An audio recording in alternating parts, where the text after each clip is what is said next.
وجهتهم كانت قطاع غزة لكن الرحال حطت بهم في الأردن فمع ساعات الصباح They were destined to go to Gaza, but they ended up in Jordan instead. In the early hours of the morning, 126 international activists arrived in Jordan. Israel deported them after interrogating them for many hours. They were originally detained Monday's attack that was launched by Israeli special forces at dawn against the Gaza Freedom Flotilla. The objective of the flotilla was to break the siege and transport humanitarian aid to Gaza. The international activists received an official and public welcome. The crowd expressed joy that these activists survived. They gave the first accounts of people being subjected to violence and mistreatment by Israeli soldiers. Our reporter Salwa Sawaka reports from Amman. حطت رحال 126 ناشطا يمثلون 13 126 activists representing 13 different Arab and foreign nations were sent to Jordan. After a long delay, Arab activists, politicians, and professionals that were aboard the Freedom Flotilla finally arrived in Jordan in high spirits, even if exhaustion was clearly visible on their faces. They have endless stories about the hours that almost changed their lives. القصص لا تنتهي عن ساعات كان يمكن أن تغير مجرى حياتهم. In the middle of our morning prayer, they attacked the ship from everywhere, from above, from below, and calmly started killing the passengers. The helicopters were surrounding us on the ship, and some men got killed, even in the bathroom. Some dead bodies fell from the ship into the ocean. When will the silence end? If governments are silent, people have to take action. الحصار الإسرائيلي على غزة كان هدفهم وغايتهم.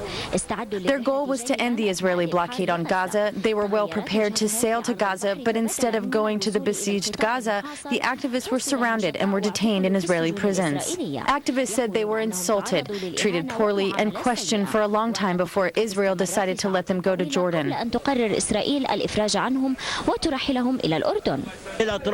The Turks pointed water hoses on them. The only weapon they had was water. What were we carrying? We were not carrying any weapons or bombs. We only had medicine and food for a people that has been oppressed and enclosed for 4 years.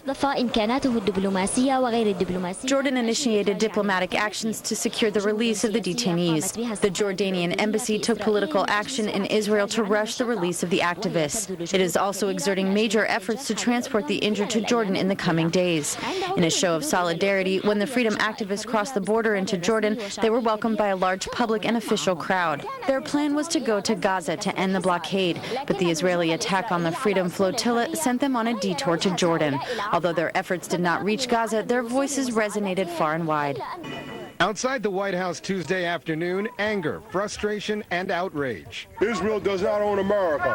Dozens of men and women from various religions and affiliations demonstrated against the deaths of peace activists killed trying to bring aid to the Gaza Strip. We're not condoning violence, but the root cause of all the violence and the animosity that has been created between Jews and Muslims is rooted in the existence of the state of Israel. On Monday, 6 ships known as the Gaza Freedom Flotilla were planning to break the Israeli blockade of Gaza to deliver humanitarian supplies. Activists say Israeli military raided the ships and started firing at the activists. At least 9 people on board the ships were killed, dozens more hospitalized. 10 Israeli soldiers were also injured. At the center of this frustration and angst are members of the Islamic community, many of whom have been watching the situation very closely. They've condemned the raid on the flotilla, and many of them are urging the White House for a stronger response. This is really unprecedented that military forces would land on a civilian vessel and result in the deaths of 9 or more individuals who are doing nothing more than trying to bring humanitarian aid. The White House says a full investigation is needed before a determination can be made. Israeli Prime Minister Benjamin Netanyahu canceled his meeting with President Barack Obama this week, but maintains that troops were defending themselves.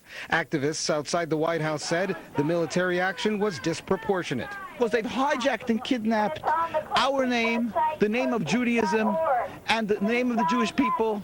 Of course, we're outraged at the death, the wanton death for no reason.